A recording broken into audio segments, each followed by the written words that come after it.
J'appelle maintenant Mesdames Schneider, Madame Sabine Fauquet-Amont et Madame Nathalie Chang à nous rejoindre sur la scène en les applaudissant. Et nous passons ainsi à cette seconde partie de ce colloque.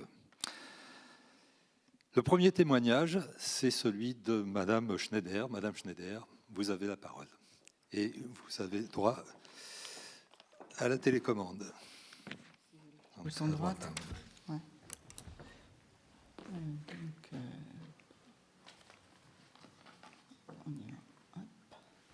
Voilà. Bonjour, merci de me recevoir et assez fière d'avoir un plateau de femmes aujourd'hui. Donc je vais essayer d'apporter un témoignage de mon expérience, de mon parcours. Je suis présidente d'une PME de génie climatique, qui est une entreprise familiale, indépendante, et on existe depuis 1945. On fait à peu près 30 millions de chiffres d'affaires, 160 salariés, et une activité tertiaire en Île-de-France. C'est pour vous situer le sujet. Quand je dis 160 salariés, donc nous sommes un peu plus d'une centaine d'ouvriers, à peu près 40 techniciens chargés d'affaires, ingénieurs. C'est pour vous situer à peu près la population de l'entreprise. Donc moi, je suis présidente de l'entreprise depuis 1995, donc ça fait un certain temps. Et pour vous témoigner de l'évolution de l'emploi des femmes dans le bâtiment et dans le génie climatique, j'aurais tendance à dire que l'évolution, elle existe, mais elle est quand même extrêmement lente, puisque quand j'ai commencé en 1995, on avait une ingénieure qui était au bureau d'études. Aujourd'hui, donc quelques dizaines d'années plus tard, il y en a 2. Alors, si on traite en pourcentage, on peut se dire super, mais ça reste extrêmement faible, sachant que sur le chantier, donc au niveau ouvrier, il n'y en a pas en génie climatique. J'ai malgré tout, puisqu'on a une activité de couverture, j'ai une couvreuse. Donc, je suis très fière depuis le mois de septembre d'avoir une couvreuse. Et en chargé d'affaires, il n'y en a pas. Donc, les 2 ingénieurs qu'on a, c'est des ingénieurs BE. Donc voilà, le constat que je fais, moi, de mon expérience, c'est de se dire, il y a une évolution, elle est extrêmement lente. Bon, il faut continuer, il faut quand même se dire qu'elle est là. Donc la féminisation de notre métier est très, très faible. Donc on a vraiment un potentiel, puisqu'on a quand même 50% de la population française, donc de l'employabilité, qu'on ne traite pas. Voilà, on se prive, on dit qu'on n'arrive pas à employer, mais on n'emploie pas les femmes. L'évolution que je vois, moi, de par mon expérience, encore une fois, où trouve-t-on les femmes aujourd'hui? C'est dans les postes d'ingénieurs, donc plutôt Bac+5, parce qu'en fait, malgré tout, les femmes, c'est les meilleures à l'école. Donc c'est elles qui ont le bac avec les mentions, et c'est elles qu'on retrouve au niveau Bac+5. Et on les retrouve, comme je vous le disais tout à l'heure, plutôt dans les postes de bureau d'études. Moi, à chaque fois que j'ai embauché des femmes chargées d'affaires, au bout de quelques mois, elles me demandaient à aller ou retourner vers le bureau d'études. Alors là, c'est, je pense, des questions pour souvent culturelles, parce que, effectivement, c'est plus stable, je sais à quelle heure j'arrive, je sais à quelle heure je repars, peut-être aussi un peu moins chahuté, parce qu'être une femme sur un chantier, c'est pas toujours facile, il faut un sacré caractère, donc bureau d'études, malgré tout, c'est là qu'on les trouve, et c'est là qu'il faut faire évoluer les choses. Donc, pourquoi on est confronté au fait qu'il y a peu de femmes? La première et unique raison, à mon avis, aujourd'hui, est essentielle, c'est qu'il n'y a pas de candidate. C'est pas qu'on ne veut pas recruter, même si aujourd'hui, je pense que dans certaines entreprises, il y a encore un frein, mais de moins en moins. Donc, il faut absolument travailler sur ce sujet et travailler sur les postes là où on en a encore moins. C'est les postes Bac+2, Bac+3, là où on a le plus besoin déjà de recruter et là où on trouve le moins de femmes. Sur les postes opérationnels, comme je disais, il faut qu'elles aillent sur les chantiers. Aujourd'hui, on n'en trouve pas assez. Et dans les PME, parce que là aussi, moi, je trouve que c'est un vrai frein. Aujourd'hui, une femme qui sort d'une école d'ingé, elles vont plus facilement vers les grosses structures, donc les grandes entreprises. Il y en a très peu qui vont vers les PME. Et c'est vraiment dommage parce que c'est là qu'il y a vraiment des très beaux postes. Donc c'est vrai pour que ce soit des hommes ou des femmes, mais particulièrement pour les femmes. Donc moi, j'aimerais bien avancer sur ces sujets-là. Donc, je continue sur le même sujet. Les pistes à suivre, c'est attirer les filles. C'est-à-dire faire en sorte que les filles viennent vers nos métiers. Et donc, la première façon d'attirer les filles, c'est de lever les blocages qui sont souvent des blocages culturels au niveau du bac. C'est-à-dire, oui, leur donner confiance. Oui, vous pouvez aller vers des métiers d'ingénieur. Oui, vous pouvez aller vers des métiers techniques.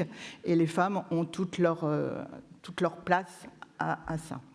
Montrer la variété et l'étendue de nos métiers, parce que je pense qu'aujourd'hui, on n'en fait pas assez la publicité, la communication. Nos métiers du génie climatique, c'est énorme. Il y a de l'entretien, il y a des travaux, il y a de la maintenance, il y a du bureau d'études, c'est vraiment extrêmement vaste. Et même si on retourne à cette notion de difficulté d'emploi, d'arriver pour une femme, parce que ça reste un vrai sujet, d'allier la vie familiale avec la vie professionnelle. Moi, ce que je dis souvent, le chantier, c'est pas uniquement aller sur un gros chantier, Bouygues, Vinci ou je sais pas quoi. Ça peut être aussi une femme qui travaille en indépendante et elle va gérer de la même façon qu'une coiffeuse qui va à domicile. Ça peut être une chauffagiste qui va à domicile travailler chez les gens. Et là, elle gère vraiment son emploi du temps et elle peut vraiment concilier. Donc, il y a plein de solutions. Et aujourd'hui, on n'est pas assez imaginatif avec ces solutions-là. Donc, mieux informer sur la qualité de vie et les niveaux de rémunération. Là aussi, je pense qu'on est très en retard et on communique très mal sur les niveaux de rémunération qu'on peut obtenir dans nos professions. Et souligner les valeurs environnementales et sociétales du génie climatique. Alors, j'ai cru comprendre dans la première partie que c'était dépassé. Je pensais que c'était encore quelque chose d'attendu aujourd'hui. Donc, voilà. Et pour attirer les filles et les encourager, je pense qu'il y a deux grandes notions qu'on peut utiliser aujourd'hui et sur lesquelles il faut focaliser. Et c'est ce que je dis, moi, je vais souvent à la rencontre des jeunes dans les lycées au niveau terminal ou première. Je rencontre des jeunes filles et je leur dis, quand elles hésitent à aller vers ce type de métier, allez-y. De toute manière, à l'embauche, aujourd'hui, grâce à cette loi sur la parité, c'est vous qui serez recrutés en priorité par rapport à un homme. Vous avez plus de chances qu'un homme, allez-y. Donc là, c'est vraiment à très court terme, aujourd'hui, un message qu'il faut faire passer, les filles, allez-y, parce que vous avez un avantage à l'embauche, que ce soit au niveau bac comme au niveau bac plus 5. Et demain, si on y arrive, c'est-à-dire effectivement si on arrive à recruter plus de femmes dans nos métiers, je pense que cette mixité, c'est-à-dire le fait qu'il y ait de plus en plus de femmes, quel que soit le type de métier, quel que soit l'échelon du métier, va faire que ça sera plus facile pour les suivantes de s'intégrer.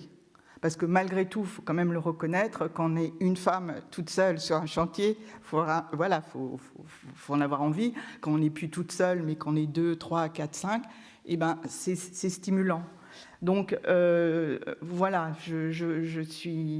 reste extrêmement optimiste parce qu'on a besoin de recruter. Donc, on va utiliser ce vivier que sont les femmes.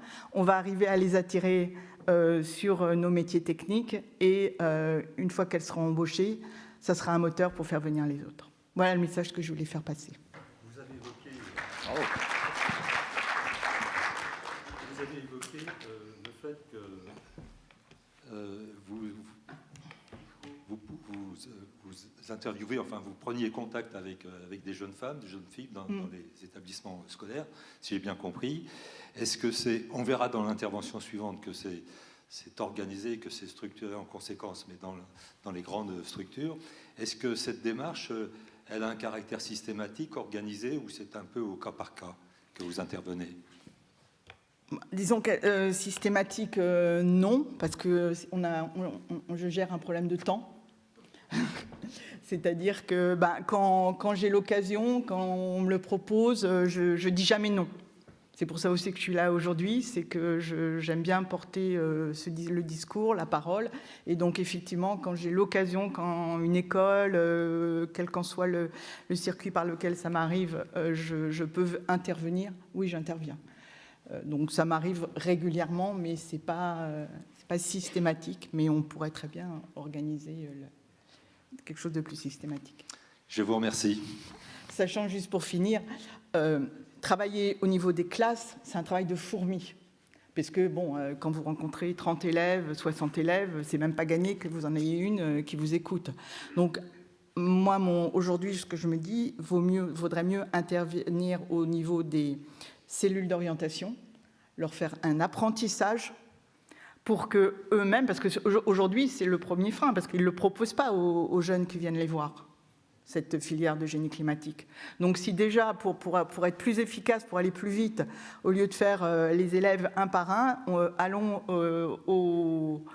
à ces cellules d'orientation, formons-les, expliquons-leur nos métiers, faisons-les venir dans nos entreprises pour qu'ils comprennent, et ça ira peut-être plus vite. Je vous remercie. Merci. Merci. Bravo. J'appelle maintenant Madame Fauquet-Amont.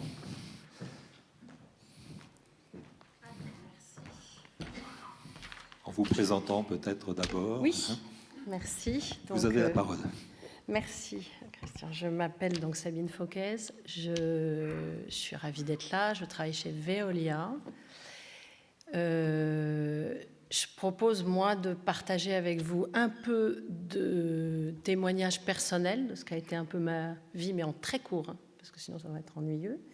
Ce qu'a fait Veolia, on va parler un petit peu de Veolia sur ce sujet, parce que c'est un sujet qui touche toutes les entreprises, de toute façon, en France, beaucoup, mais pas que.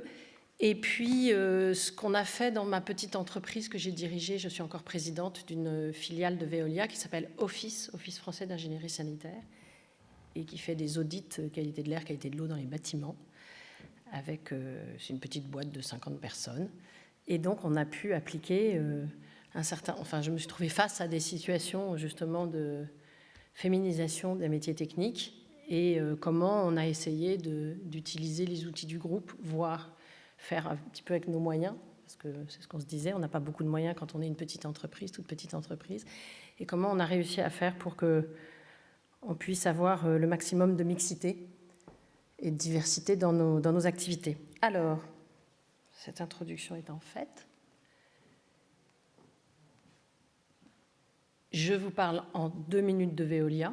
Vous connaissez Veolia, c'est un grand groupe de 220 000 personnes aujourd'hui, avec 3 principales grandes activités qui tournent autour de la transformation écologique, avec bien sûr tous les métiers autour de la gestion de l'eau, production, distribution, réutilisation, assainissement, tous les métiers autour des déchets, quand maintenant on travaille beaucoup le recyclage des déchets en matière pour pouvoir les valoriser, et puis les métiers autour de l'énergie qui vous parlent bien plus, puisque c'est quand même beaucoup plus votre cœur de métier, avec la gestion des réseaux de chaleur et de froid, et puis des services énergétiques au bâtiment. Alors, c'est un groupe de 220 000 personnes, beaucoup de personnel de terrain, beaucoup d'opérateurs. On est aujourd'hui à un ratio, j'ai regardé dans le rapport annuel, on est dans un ratio de 22,3% de femmes, globalement. Je ne sais pas dire par métier, je pense que dans les déchets, il y en a un peu moins, beaucoup moins. Et je ne sais pas non plus vous faire la répartition par les types de métiers, mais moi, quand je suis arrivée il y a 35 ans, donc je suis arrivée dans les métiers de l'eau, j'ai une formation de chimiste, donc je me suis occupée de la qualité et du traitement de l'eau dans les usines de la banlieue parisienne. Et très franchement, c'était un gros service, hein, c'est un gros contrat. Et à l'époque, on s'amusait parce qu'on disait, alors les femmes, il y en a combien? Et quand on nous posait la question, on disait, bon, alors il y a Sabine, Martine et Denise. Et on ne pouvait même pas compter parce qu'on était 3, quoi. Enfin, je veux dire, on était très peu. Et donc, c'était quand même un peu difficile. Et c'est vrai que jeune ingénieur, moi, j'ai vécu ça. Hein, je comprends les jeunes femmes aujourd'hui, je pense que c'est plus facile, mais c'est pas très facile d'arriver de la formation où on est en mixité homme-femme avec pas mal de femmes et puis autant de garçons, quoi. Et puis, on se retrouve dans un univers que d'hommes. Donc, c'est quand même un peu compliqué. Donc, moi, c'est toujours un sujet qui a été important pour moi parce que j'aime bien le métier d'exploitation. J'en ai fait pendant 15 ans. J'aime bien être dans les usines et je trouvais que c'était que c'était pas normal, quoi. Alors c'est pas que c'était hyper difficile, mais c'était pas normal et c'était un peu étonnant. Alors juste personnellement, moi je me suis beaucoup intéressée à créer et quand j'ai pu le faire, quand j'étais un petit peu plus âgée, on a avec quelques-unes et quelques-uns, on s'est mis à créer un réseau de mixité. Et on n'a pas voulu faire un réseau de femmes chez Veolia parce qu'on s'est dit on peut pas s'en sortir toute seule et le problème de la féminisation est un problème aussi d'hommes. Donc, messieurs, c'est aussi votre sujet. Et donc, on a créé un réseau de la mixité pour dire c'est un sujet qu'on doit adresser en commun. Ce n'est pas une revendication de féministe. Voilà. C'est pour que l'entreprise soit plus performante, il faut qu'il y ait des hommes et des femmes qui travaillent. Et donc, les hommes doivent aider les femmes qui sont sensibilisées, peut-être plus, à redresser cette chose-là. Donc, nous, à l'époque, quand on a monté le réseau, ce n'était pas Antoine Frérot qui était le président. C'était tout au début qu'il était le président et après on a toute une série d'actions. Donc là je vais rentrer dans les actions que Veolia a mis en œuvre de manière extrêmement volontariste.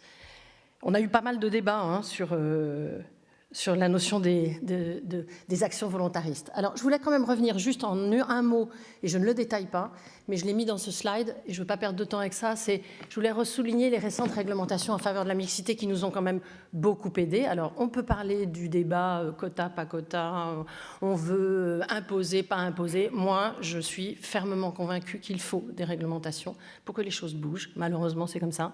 Et que toutes ces réglementations-là, elles nous ont énormément aidés. Parce qu'elles nous ont aidés à promouvoir l'égalité, elles nous ont aidés à, effectivement, asseoir une parité, à être vraiment dans l'équité, dans des rémunérations égales. Bref, toutes ces réglementations, elles sont quand même extrêmement importantes pour aider à faire bouger les choses. Et notamment, comme vous le voyez ici, ce que j'ai mis, c'est un peu les lois que je trouvais principales, qu'est-ce qu'elles comportaient, et puis les pénalités, les sanctions. C'est important quand même de se dire que on ne s'est pas impuni, quoi. Enfin, c'est-à-dire que s'il y a des choses qui sont décidées, il y a des sanctions si ça n'est pas appliqué. Je vous livre ça parce que je pense que c'est important de pouvoir s'appuyer aussi, pas que, mais aussi sur des textes réglementaires. Alors, sur Veolia, l'ensemble du groupe, on a une direction diversité et inclusion qui s'est beaucoup renforcée ces derniers temps, mais au début, on n'avait pas ça, et on a commencé à réfléchir à ce qui pouvait être mis en place. Et finalement, ce slide résume très bien, je l'ai repris d'une de leurs présentations, ça résume très bien les actions de Veolia qui ont été mises en place en faveur de la mixité, parce que tout ce qu'a dit ma collègue précédemment, et je le partage, hein. Enfin, je veux dire, le constat est exactement le même, on avait exactement ce constat-là au mot près. Et donc, on s'est dit, il faut effectivement, dans les axes prioritaires, assurer l'égalité professionnelle entre les hommes et les femmes, féminiser le management et le top management, et développer la mixité dans les métiers opérationnels de terrain. Ça, c'est nos 3 axes. Alors, le 3e nous intéresse plus aujourd'hui, puisque c'est le sujet, je comprends que c'est le sujet du colloque, mais les 2 autres sont quand même extrêmement importants, et notamment féminiser le management et le top management. Ça, c'est important aussi, parce que au niveau management, il faut pouvoir avoir des femmes. Nous, on a depuis chez Veolia, on a beaucoup de femmes maintenant à des postes de direction générale de grosses structures. Et tout de suite, elles embrayent sur comment elles peuvent attirer d'autres femmes avec elles. Et ce qu'on disait tout à l'heure sur le frein que nous mettons, c'est énorme, hein. On se dit, on n'y arrivera pas, on n'a pas toutes les compétences, on n'a pas fait la formation, est-ce qu'on va être à la hauteur, est-ce qu'on va réussir à gérer nos enfants en même temps, est-ce que notre mari ne va pas râler parce qu'on sera moins là si on a des déplacements, on a des millions de freins. Et c'est vrai qu'on a on est peut-être plus habitués, nous, à dire à nos collègues féminines « Non, mais vas-y, quoi. Enfin, je veux dire, tu risques rien. Essaye. De toute façon, regarde, les hommes, ils essayent aussi. Hein, et puis eux, ils ne se posent pas de questions. Ils y vont. Donc, allons-y aussi. » Et c'est vrai que ça aide à avoir plus confiance parce que finalement, on se dit « Bon, bah, si elle me dit, c'est que peut-être elle y est arrivée. Donc, j'y arriverai peut-être. » Donc, voilà, on a une espèce d'identification. Nous, on croit beaucoup aux images, aux représentations, aux personnes qui peuvent parler. Voilà, on fait beaucoup de témoignages, c'est pour ça que moi je suis comme vous, hein, j'aime beaucoup venir parce que je pense que c'est important, et vous verrez ce qu'on fait pour les écoles, c'est important de parler, de témoigner, d'incarner et de rendre concret ça et de dire bah, c'est pas si difficile. Alors qu'est-ce qu'on a fait sur les... qu'est-ce qu'on a comme levier d'action? Puis après je voudrais vous parler de ce que moi j'ai retrouvé chez Office. Le premier c'est attirer les talents.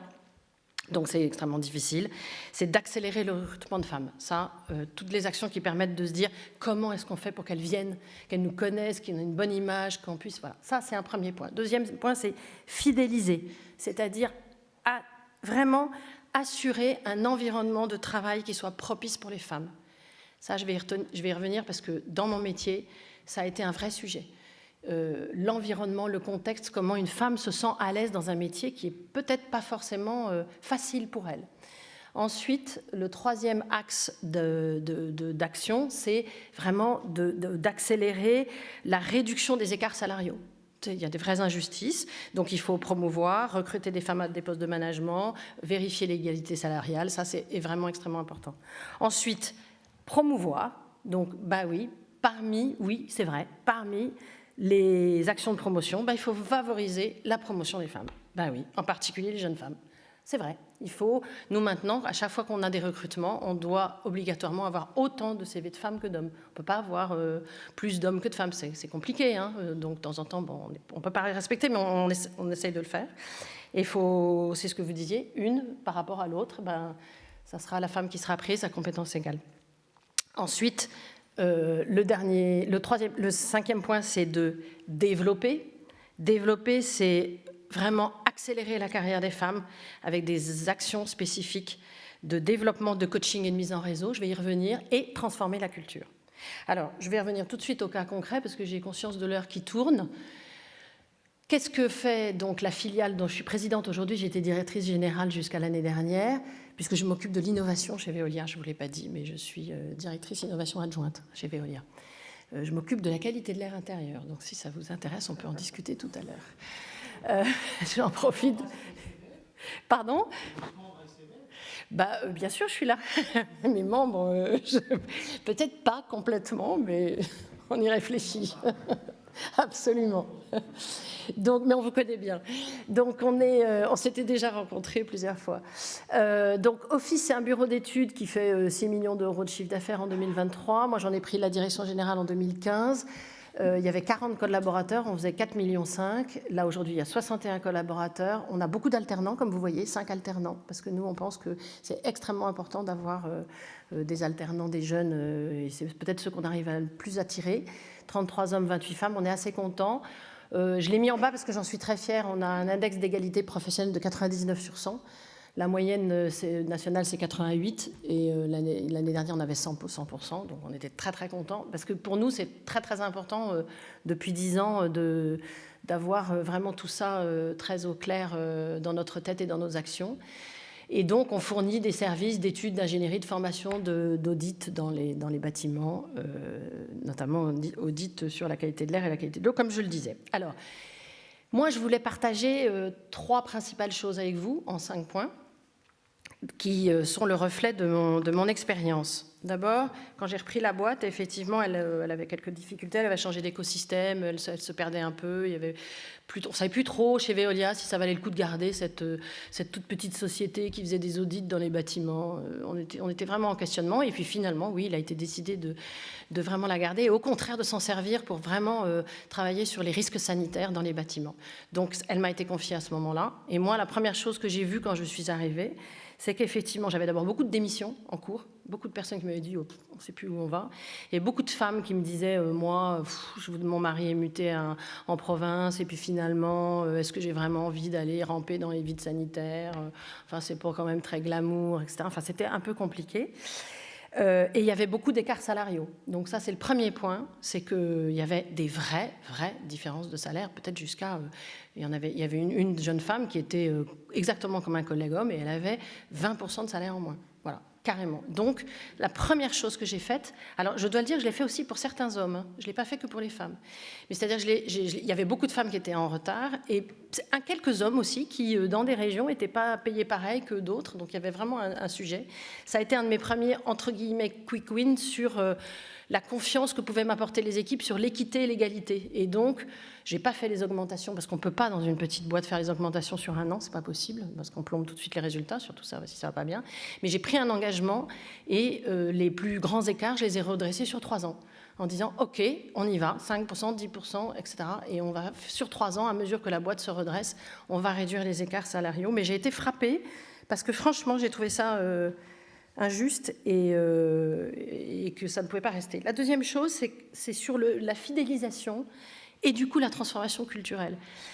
Là, je me suis trouvée face à un problème avec... moi, j'ai beaucoup de techniciennes qui vont sur le terrain, beaucoup, qui font des audits, qui vont sur le terrain. Et elles se trouvent beaucoup avec des hommes sur le terrain. Le client est un homme, elles sont femmes, elles viennent faire des audits, elles se retrouvent avec des techniciens, avec des gens qui sont sur le site. Et donc, j'ai beaucoup travaillé pour qu'elles... Parce que certaines étaient un peu inquiètes, n'étaient pas très à l'aise quand elles revenaient. Elles me disaient, bon, je suis toute seule dans un local, dans une chaufferie, le téléphone ne marche pas parce que j'ai plus le réseau. Enfin, elles étaient un peu inquiètes. Donc, on a beaucoup travaillé sur comment se comporter, comment être cordial mais professionnel, pas être complètement inconséquent. Les jeunes femmes de 25 ans, je leur expliquais, tu es une jeune femme de 25 ans, quand tu vas sur site, voilà comment tu peux te comporter. Et on a fait beaucoup d'ateliers et on a aussi beaucoup fait des ateliers avec leurs collègues hommes. C'est-à-dire, on a mis ensemble les techniciens hommes et les techniciens femmes et on les a fait travailler en atelier sur qu'est-ce qu'on reçoit quand une jeune femme arrive et qu'elle est sur le terrain, comment elle s'habille, comment elle doit être... Est-ce qu'elle doit, je vais vous dire un truc, voilà, est-ce qu'elle doit claquer la bise au technicien d'en face? Non, elle doit un peu se tenir. C'est des petites choses, mais moi je leur disais, il faut que vous fassiez attention. Et les hommes eux-mêmes, ils disaient, ouais, c'est vrai, ils donnaient leur ressenti. Et donc ça, entre fidéliser pour créer un environnement, j'allais dire propice, donc rassurer. Le climat psychologique, il doit être rassurant pour les femmes. Ça, c'est pour les garder, parce que c'est important de garder les femmes. Et transformer la culture pour que l'entreprise, finalement, les hommes et les femmes comprennent ce qui se passe et du coup, change de culture. Enfin, fasse évoluer. Et le troisième point que je voulais signaler, c'est le développement. Et le développement au travers de l'accompagnement et le coaching. Moi, quand je suis arrivée, bon, je savais bien qu'il fallait que je forme mon successeur. Je m'étais dit que je travaillerais entre 5 et 6 ans dans cette société. J'y suis restée un peu plus, à mon grand bonheur. Mais très, très vite, j'ai repéré une ingénieure qui était en charge du développement, puis qui avait été... elle avait fait des audits de terrain, etc. Et très vite, je me suis dit, cette fille, elle a tout ce qu'il faut pour être directrice générale. Et c'est ce que je racontais tout à l'heure. Quand j'ai commencé à la connaître un peu mieux, quand je suis arrivée, je lui ai dit, mais toi, un jour, tu voudras pas me succéder à la direction générale? Et elle m'a dit, jamais de la vie. J'aurais horreur de ça. Alors là, tous les problèmes, les machins, puis le personnel à gérer, et puis prendre des décisions, et puis devoir trancher, et puis, oh là là, j'ai dit, ok, d'accord, très bien, très bien. Et en fait, elle a commencé à travailler avec moi. Et après, je l'ai fait coacher. C'est-à-dire que de temps en temps, elle allait voir comme des conseillers d'orientation pour l'aider, pour que ce ne soit pas moi. Et aujourd'hui, elle est directrice générale d'office. Et elle fait un super boulot. Et elle est complètement à l'aise. Et elle dit, mais en fait, c'est super. Et si je n'avais pas été accompagnée comme ça, peut-être que je n'aurais pas osé, je n'aurais pas réussi. Et moi, c'est mon plus grand plaisir, c'est que je me dis, mais finalement, voilà, elle, j'ai pu l'accompagner et elle est très bien. Alors après, j'accélère un peu, parce que je voulais vous parler du coup de ce que le groupe fait pour essayer de résoudre ce problème, enfin en tout cas d'aller chercher des techniciens et des ingénieurs au plus tôt pour qu'ils puissent arriver. Donc on a développé un programme au niveau de Veolia, donc là je reviens au niveau du groupe, qui s'appelle le programme We Do for Tech. Alors We Do, c'est notre réseau, ça s'appelle comme ça, le réseau de la mixité. Donc le programme We Do for Tech, il consiste vraiment à créer du lien entre l'entreprise et les entreprises qui sont les filiales et les écoles. Et donc, on a tout un programme pour intervenir dans les écoles, faire partie des forums étudiants, faire venir les écolières et les jeunes pour en journée d'observation, découvrir les métiers. Et ça, par exemple, moi, je trouve que ça, c'est vraiment top. Alors, on vient de le lancer. On l'a lancé il y a l'année dernière, en 2023. On vient de lancer tout ça avec, par exemple, l'exemple que je vous ai mis là, c'est Tech My Job. C'est une journée d'observation. Et donc, on fait venir les jeunes collégiens, c'est entre 13 et 18 ans, et on leur fait participer à notre métier. Comme ça, elles discutent avec quelqu'un, et c'est vraiment de l'échange pour pouvoir se dire « Ah bah oui, finalement, ce métier, je vois mieux ce que c'est ». Et donc, on espère que ça marchera. Alors, mon dernier slide, c'est mon bilan, ce que je voulais partager avec vous, que j'ai résumé en 3 phrases. D'abord, moi, je pense, au vu de tout ce qu'on se dit, c'est qu'il faut poursuivre, voire lancer des actions volontaristes. Il faut vouloir que ça change pour mettre en place des actions. Parce que si on ne décide pas et qu'on n'a pas des actions, ça n'a pas de raison de changer. Même si c'est difficile, que les jeunes ne sont pas éventuellement... OK, mais il faut leur donner envie, il faut faire des campagnes, il faut aller les voir. Vous parliez d'Hugo Décrypte, j'adore. Il y a plein de trucs qui sont incroyables qui leur parlent. Et il faut aller sur leur terrain. Ce n'est pas eux qui doivent venir chez nous. C'est sur notre terrain. C'est nous qui devons aller sur leur terrain pour leur donner envie. Donc, il faut des actions volontaristes, la compétence avant tout, et ça, il faut la rappeler, dire c'est parce que tu es compétente que tu peux aller, et c'est la compétence qui paiera, même si on aide. Et enfin, ce que j'ai mis sous la forme d'une phrase, parce que j'aime bien, parce que pour moi, ça illustre ce que je pense qu'il faut qu'on essaye de faire plus, c'est de travailler dès le plus jeune âge. Et donc, c'est ce que Juanito n'apprend pas, Juan ne le saura jamais. Donc, il faut que nos enfants de 10 ans, 12 ans, que dans les petites écoles, on leur apprenne ça, l'égalité, la mixité, la diversité, comment ils peuvent faire, et ça, probablement, on y arrivera. Voilà ce que je voulais partager avec vous. Bravo. Merci. Bravo, merci Sabine. On voit toute cette croisade, cette énergie, ça part, je dirais, de l'exemplarité de l'équipe de direction et je dirais cet accompagnement, peut-être aussi, nous sommes fléchés peut-être dans un métier très masculin. Il y a d'autres métiers qui sont très féminins, qui peuvent peut-être même se poser la question de la masculinisation, je n'ai pas réussi celui-là, de leur métier, mais en tous les cas, bravo pour ce témoignage très inspirant. Je fais une petite, le temps que Nathalie s'oriente, une petite page, on va dire, presque de pub, puisque nous allons, dans la revue CVC, créer une nouvelle rubrique qui s'appelle Un métier, des talents, et nous sommes à la recherche de témoignages pour permettre à la filière de porter, et à notre humble niveau, le message des métiers du bâtiment et celui du génie climatique, il va falloir que je révise le mot, pour attirer ces jeunes et ces jeunes femmes aussi sur nos métiers. Donc je vous invite à vous rapprocher de moi pour effectivement trouver des candidates. Exactement. Merci. Nathalie, tu as maintenant la parole, c'est à toi. Merci Christian. Donc, alors, moi je vais vous faire un témoignage double.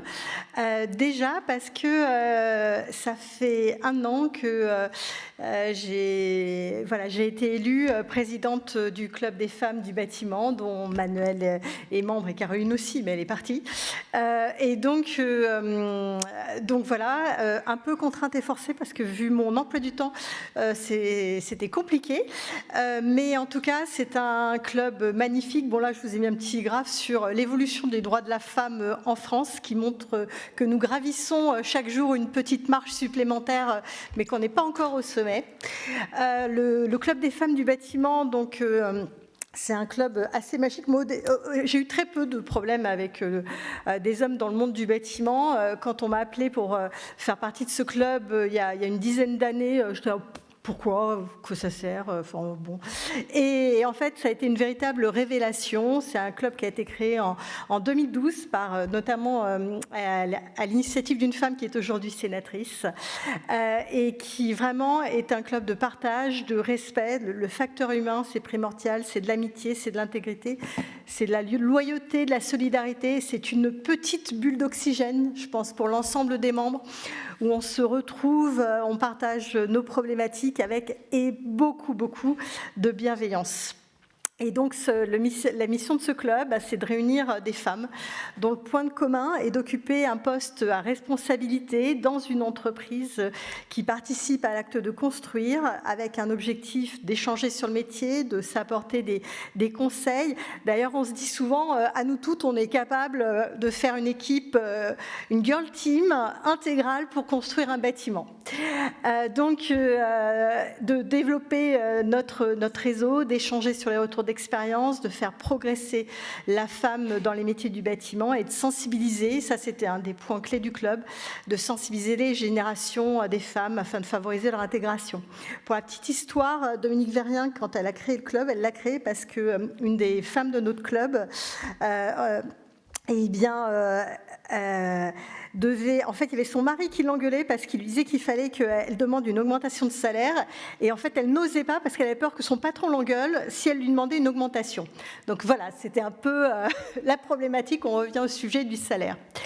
Donc bon, la vie du club, c'est des déjeuners, des conférences, des visites de chantier, des témoignages de femmes avec des parcours exemplaires, des interventions dans les lycées, des échanges avec d'autres associations.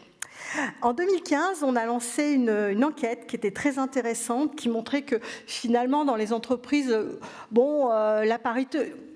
On n'était pas à la parité, mais en fait, un tiers, on y était à peu près, mais qu'il y avait un véritable plafond de verre où la plupart des femmes pensaient qu'elles ne pourraient jamais accéder à un poste de direction. Bon, et puis ça, c'est pour la petite histoire. On a fêté les 10 ans du club au Sénat, donc dans une soirée assez magique, donc grâce à notre membre fondatrice qui est désormais sénatrice. Alors, dans le témoignage féminisé, oui, mais déjà, eh bien, comme le disait l'intervenante avant moi, eh bien, il faut déjà les garder, les femmes. Et ça, c'est ce qu'on a constaté, n'est-ce pas, Manuel, dans le club, c'est que certaines en ont eu ras-le-bol et elles sont parties en claquant la porte. Donc pour pouvoir effectivement les garder, c'est exactement ce qui a été dit, salaire, conditions de travail bienveillantes, rythme acceptable, des objectifs réalistes et du respect. C'est être à l'écoute des souhaits d'évolution des carrières, des contraintes familiales, formation, des passages au 4-5e, des accès à des postes à responsabilité. Et puis, c'est encourager, effectivement, on a eu la chance dans le club d'avoir l'intervention d'une femme qui a écrit le guide de l'auto-coaching au féminin, Shin Lantzmann, et qui nous avait dit deux choses assez amusantes, qui étaient lorsqu'on propose une promotion à une femme, la première question qu'elle se pose, ça va être « est-ce que j'en suis capable ?» Et elle va se poser plein de questions, exactement comme votre DG. Et elle nous a dit autre chose. Elle a dit quand vous avez un patron, posez-vous quelques questions. Déjà, est-ce que sa femme bosse ? Si sa femme ne bosse pas, c'est assez mal barré pour que vous puissiez avoir un discours d'égal à égal. Ensuite, est-ce qu'il a des enfants ? Est-ce que ce sont des filles ? Parce que s'il a des filles, ça sera compliqué. Enfin, il ne voudra pas que ses filles vivent un calvaire comme il pourrait vous faire vivre. S'il n'a rien des deux, c'est mal barré, barrez-vous, quoi. Donc, mais elle n'avait pas si tort que ça. Donc les propositions, là, j'ai ma casquette de présidente du club. Nos propositions pour féminiser le monde du bâtiment. Alors, il y a des actions qu'on a déjà menées, des interventions de membres lors de journées des sciences de l'ingénieur au féminin. Mais effectivement, comme ça a été dit, pour capter l'attention des jeunes filles, c'est compliqué, ça papote, elles ne sont pas encore, comme disait Monsieur Pichon, elles ne sont pas du tout encore dans le monde professionnel. Donc à un moment, moi j'y suis allée un peu à l'humour, en leur disant, écoutez, à la limite, venez dans le bâtiment, vous trouverez un mari. Il y a l'embarras du choix, parce que vous aurez plus de mal dans les métiers de la mode où il y a beaucoup trop de femmes, quoi. Donc là, j'avais leur attention. C'était pour un peu amorcer mon absent. Des interventions Donc, par exemple, à la demande de l'SCVF, et notamment Bertrand Montmoreau, que je remercie, qui nous a demandé d'intervenir, des échanges avec d'autres associations, et puis voilà, de la bienveillance entre les membres et la sororité, je pense, c'est un sujet très important.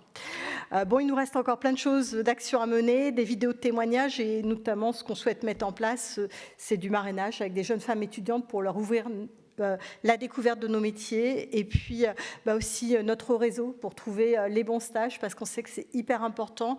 Aujourd'hui en France, le stage qu'on choisit va nous conditionner beaucoup pour le métier qu'on va exercer. Et puis pour terminer, petit témoignage, donc là j'ai mon autre casquette de dirigeante du bureau d'études Tribu Énergie, donc un bureau d'études en pile poil dans les métiers du génie climatique, en fluide énergie développement durable. Aujourd'hui on est 30 personnes, 13 femmes, on est à un tiers. C'est pas la parité, mais bon, c'est pas si mal, mais dans ces 13, en fait, c'est 3 assistantes, c'est 2 chefs de projet ingénieurs environnement et économie circulaire, c'est 6 ingénieurs en carbone, énergie et une apprentie, et c'est 0 ingénieur en fluide. Donc, parce que en fait, c'est pas... Même pas une question c'est j'ai reçu 0 CV d'ingénieur fluide ces 5 dernières années.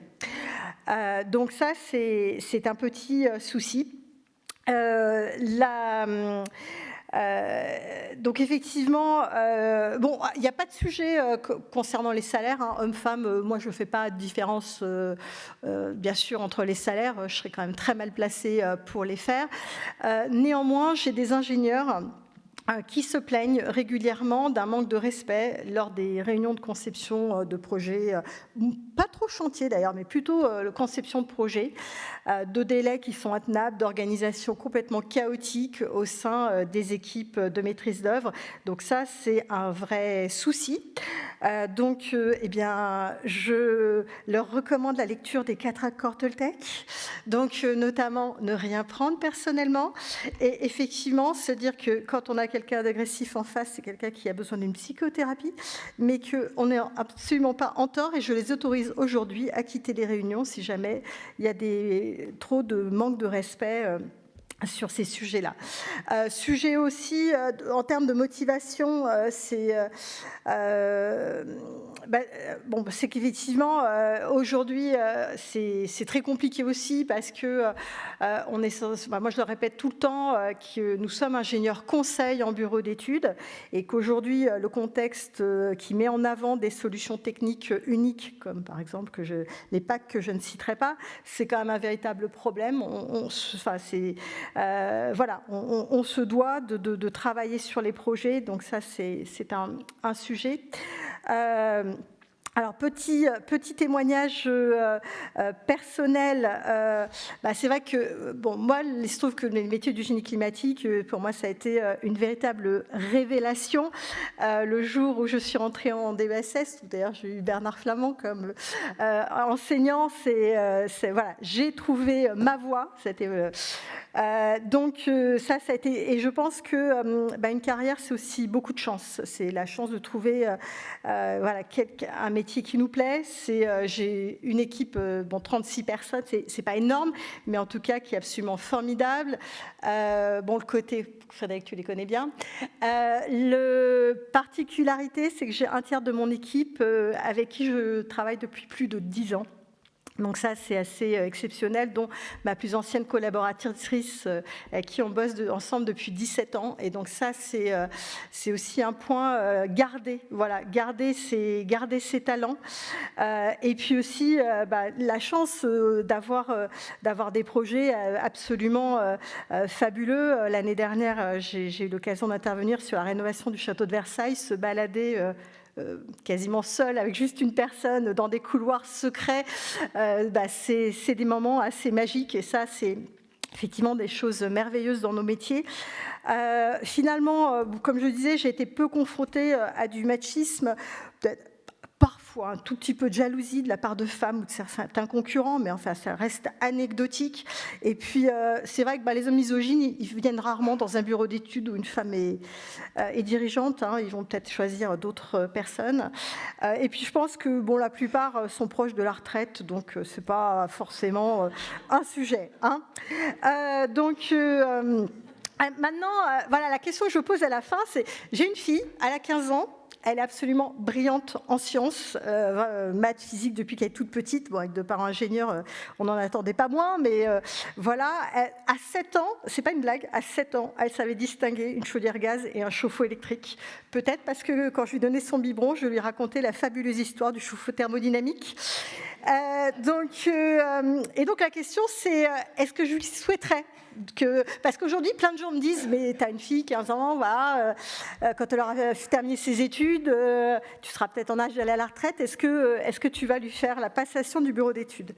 Et aujourd'hui, honnêtement, donc là je mets les pieds dans le plat, eh bien non, je ne lui souhaite pas. Je ne lui souhaite pas parce que je trouve que notre métier est devenu trop éprouvant, trop épuisant. Les projets, c'est le bazar, ça manque complètement d'organisation. On est ingénieur expert, mais on a du mal à reconnaître notre expertise. Franchement, un avocat, on le paye 300 € de l'heure, ça ne choque personne. Nous, quand on demande de passer de 750 à 800 €, c'est horrible, quoi. C'est comme si on volait. Donc c'est trop difficile. Recruter, c'est devenu compliqué. C'est des responsabilités aussi. Donc là, et d'ailleurs, j'ai ma filleule qui vient d'intégrer le STP, donc à 18 ans, monde du bâtiment. Et qu'est-ce qu'elle veut faire? Aller faire de l'audit chez McKinsey, quoi, ou équivalent, hein, parce qu'il n'a pas bonne presse en ce moment. Pourquoi? Pour bien gagner sa vie, pour avoir un job facile. Alors mes recommandations, alors après ce mot pas très encourageant, c'est effectivement, je pense que pour que je change d'avis sur la dernière ligne, il faut améliorer la gestion de projet. Donc, Franck, il faut coacher tes promoteurs. Il faut exiger des échanges bienveillants. Il faut plus de visibilité de tous nos métiers, valoriser notre expertise, des ingénieurs compétents rapidement. Donc là, on a des représentants de l'enseignement. Honnêtement, c'est une galère. Moi, je recrute des ingénieurs. C'est au bout de 6 mois, ils savent à peu près faire un calcul. Au bout de 2 ans, ils sont à peu près autonomes, mais le problème, c'est qu'ils sont tellement accros au téléphone portable, c'est qu'ils manquent complètement de rigueur, faut beaucoup d'erreurs, donc il faut tout relire derrière.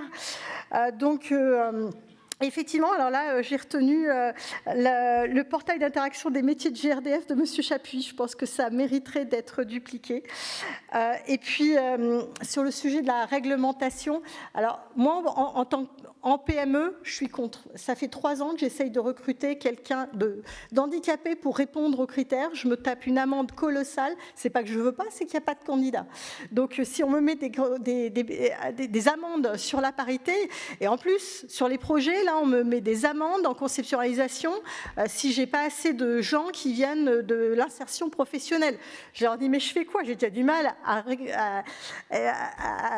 embaucher des ingénieurs. Reconvertir des gens qui étaient en prison pour leur faire des métiers d'ingénieur, ça va être un peu compliqué quand même, quoi. C'est pas que je veux pas, mais c'est que ça va être compliqué. Voilà. Donc, j'en ai terminé. J'avais une petite question, Nathalie, par rapport à forcément cette intervention qui fait, enfin en tous les cas, qui nous laisse un petit peu comme à se dire, ce colloque qui devrait être un peu plus long sur le sujet. Parce qu'il y a beaucoup de choses à dire et on prend conscience qu'effectivement c'est un véritable sujet qu'on devrait plus s'élargir. J'avais une question sur le côté générationnel. Il me semble on va dire que la tranche des jeunes, on va dire jusqu'à... pardon, alors, je suis dans les vieux, hein, donc moins de 35 ans, le sujet homme-femme est un peu moins un sujet de différenciation. Est-ce que c'est des choses qui sont simplement une perception? Est-ce que c'est une constatation? L'aspect générationnel versus... pas le machisme, mais le sexisme. Mais tu avais un micro dans ma salle de réunion de lundi dernier, parce que c'est exactement le sujet que j'ai abordé avec mes équipes. Et effectivement, dans ce que je leur disais, c'est bon, on a parfois, peut-être avec des générations d'une soixantaine d'années, ça peut arriver qu'il y ait quelques petits propos. Enfin, j'ai quelques ingénieurs qui doutent en fait de propos interprétés comme des propos misogynes. Aujourd'hui, moi, la génération de mes ingénieurs, ceux en tout cas qui effectivement ont entre 25 et 35 ans, mais il y a zéro sujet.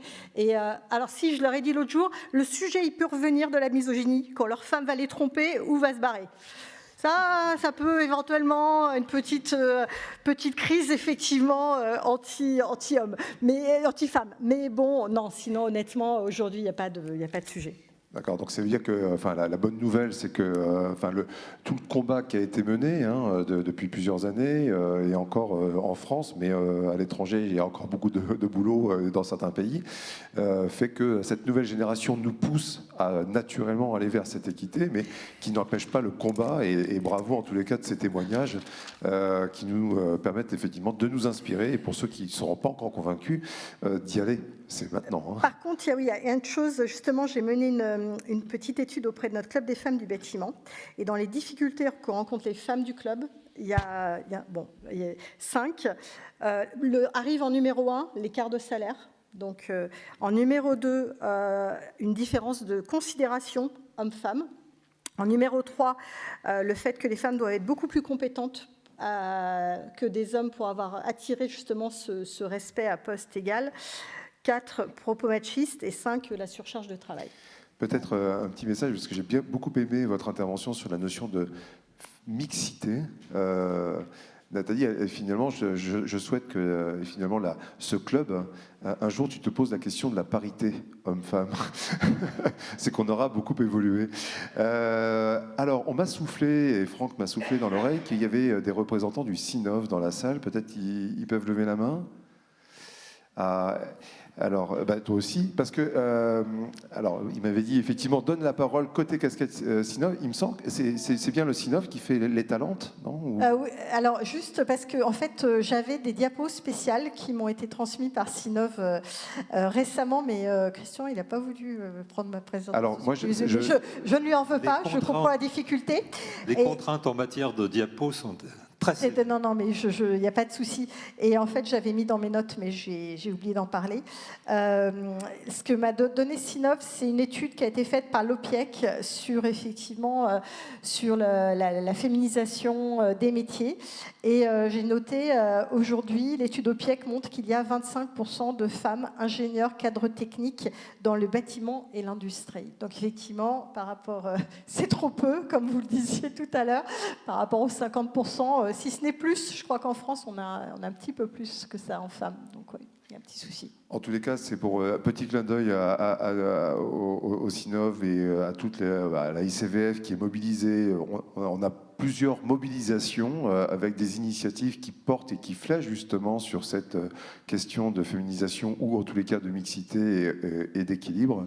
Franck m'a aussi demandé de donner, elle n'est pas au courant, donc la parole à Solène qui va venir me rejoindre sur le plateau, puisque aussi au sein de la ICVF, on est pas peu fier aussi d'avoir une représentante, et quelle représentante, puisqu'elle est présidente du comité technique, et au-delà de ça, elle est sur une bonne place chez Scoping également. Bonjour à tous. Oui, effectivement, je suis Solène Duprat, je suis la présidente du comité technique au sein de la ICVF, et en parallèle, je suis responsable du pôle énergétique et thermique et environnement au sein d'un cabinet d'ingénierie tout corps d'État, et donc qui s'appelle Scoping. Et les constats que vous avez évoqués, que ce soit dans l'enseignement et aussi au sein des différentes ingénieries, on le constate aussi au niveau de toutes les autres ingénieries autres que le génie climatique.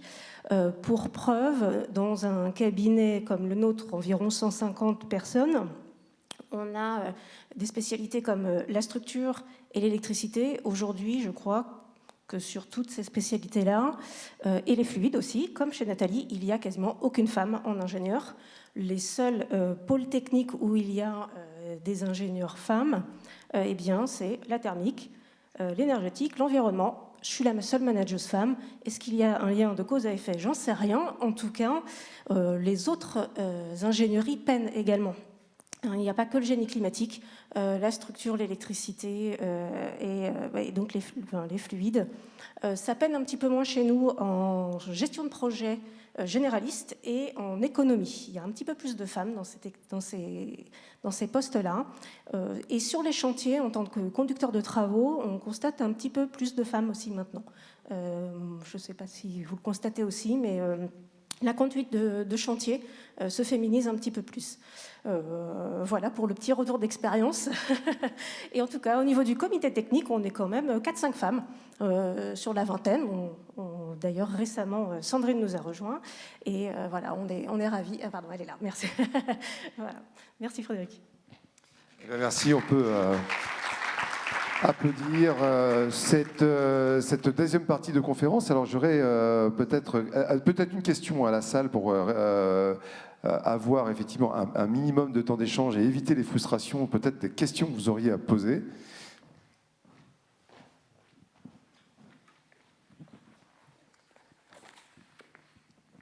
Moi, ce n'est pas une question, c'est une remarque. Donc, en fait, nous sommes Misnar Climatique, nous sommes une entreprise de génie climatique qui est dirigée non pas par une femme, mais par 2 femmes. Bon, alors, elles ont une particularité, elles sont nées Misnar, donc ça aide peut-être. Mais en fait, j'ai fait une enquête, donc je vais vous parler en tant que recruteur et chef d'entreprise. J'ai été voir les directeurs d'agences qui ont des femmes. On a très peu de femmes dans l'entreprise au poste technique. On a très peu de CV aussi. Mais j'ai interrogé des directeurs, jeunes, moins jeunes, en leur disant, tiens, vous avez une technicienne, vous avez une ingénieure de bureau d'études, vous avez une chargée d'affaires. Comment vous le ressentez ? Et eux, leur réponse, ça a été de me dire, moi, je pensais qu'ils allaient me dire, ouais, c'est bien, on a une femme dans l'équipe, ça féminise et tout. Ils m'ont dit, ah, mais elles ont des têtes vachement mieux faites que les hommes. Elles réfléchissent, elles n'hésitent pas à poser des questions, elles se remettent en question tout le temps, et c'est hyper agréable, et elles tirent les équipes vers le haut. Et je pense que c'est plus ce point-là qu'il faut remettre en avant au niveau des entreprises. C'est pas il faut embaucher des femmes parce que la parité ceci, la parité cela. Et je suis d'accord avec vous, les amendes, on en a ras-le-bol parce que ça nous plombe notre fonctionnement. Par contre, qu'est-ce que vous apporte une femme dans une équipe, une ou plusieurs femmes? C'est ça qu'il faut mettre en avant. C'est la femme, ça vous donne de la richesse et ça vous fait avancer davantage. Donc vous avez tout intérêt à faire ça, et non pas pour des raisons réglementaires ou parce qu'il faut des femmes à tel ou tel poste. Voilà.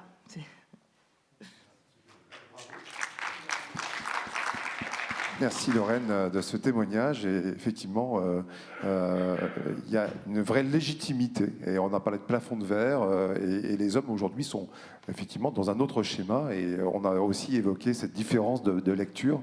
Les hommes viennent de Mars et les femmes de Vénus. Hein, et effectivement, on a chacun notre langage et il faut qu'on apprenne à parler un langage commun. Je pense que on va vous libérer et en vous remerciant et en vous applaudissant.